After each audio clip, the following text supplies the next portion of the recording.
a favor ou contra essa questão da reforma? Como é que o senhor tem visto lá em Brasília? Olha, existe um problema na economia do Brasil. O Brasil precisa de um ajuste fiscal. Nós temos dois caminhos para resolver o problema do ajuste fiscal do Brasil.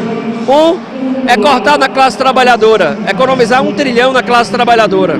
Até porque, na reforma da Previdência, esses cortes dessa economia falada pelo presidente Bolsonaro incidem em torno daqueles que ganham entre 1 e 2 salários mínimos. 1 trilhão de reais na classe trabalhadora. É o homem do campo, é o professor, é o marceneiro, enfim, o pedreiro. É muito complicado você querer resolver o problema da economia fechando os olhos para os ricos do Brasil. Imagine só, o Brasil e a Estônia é um país pequenininho da Europa, menor do que a Paraíba, porém rico. Somente o Brasil e a Estônia. O Brasil com 200 milhões de habitantes, que não cobram sobre os lucros e dividendos das empresas. Eles não pagam, não são tributados. Imagine que isso renderia 1 trilhão e 300 bilhões para os próximos 10 anos. Esse presente foi dado aos empresários, 26 mil empresários do Brasil, em 1995 no governo do FHC. Aí eu te pergunto, não seria justo que os ricos também pagassem, que os ricos também tributassem?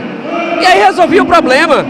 Então você tem um problema, você tem a solução tributando os ricos e tem a solução massacrando a classe trabalhadora. Entre massacrar a classe trabalhadora e tributar os ricos, vamos agir com justiça e não com injustiça. E o justo é fazer como todos os países do mundo fazem, tributar as grandes fortunas. E aí nós teríamos a solução. Ajustes na Previdência poderiam ser feitos, mas sem criar caos social, desigualdade social. Você se lembra como era o Brasil de 1988 para trás?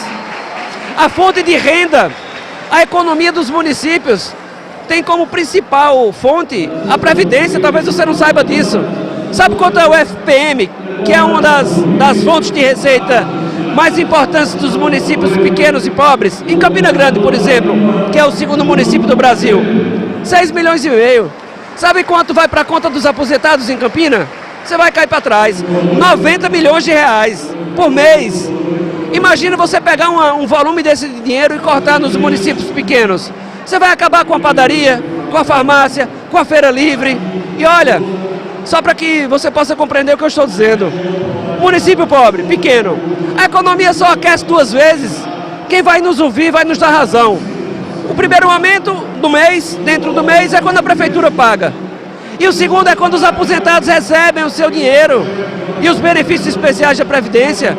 Então, assim, abalar o sistema da Seguridade Social será com certeza para as próximas décadas a geração de pobreza, de fome e de miséria no Brasil. E a gente tem que produzir com certeza um país mais justo para as próximas gerações. E a gente tem a solução nas mãos: tributar os grandes, as grandes fortunas, tributar os ricos do Brasil. Imagine só, 26 mil pessoas apenas, num Brasil de 200 milhões de habitantes. A solução é fácil. Agora, infelizmente, cá para nós, Bolsonaro já mostrou para quem governa. Agora congelou o salário mínimo, que vinha tendo um ganho real nos últimos anos. Agora apenas pela inflação. Não tem mais aquele percentual do PIB.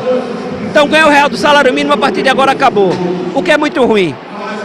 Fechou os conselhos federais, uma das ferramentas mais importantes de interação da população com o poder público constituído e que ajuda inclusive o governante a acertar na decisão.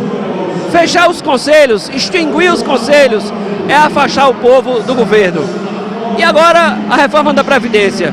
Isso vai ficando cada vez mais claro que o governo Bolsonaro está do lado dos ricos e não da maioria dos brasileiros, que são os trabalhadores, são as pessoas mais humildes. Eu votarei com certeza dentro desse cenário contrário, com muita convicção, à reforma da Previdência.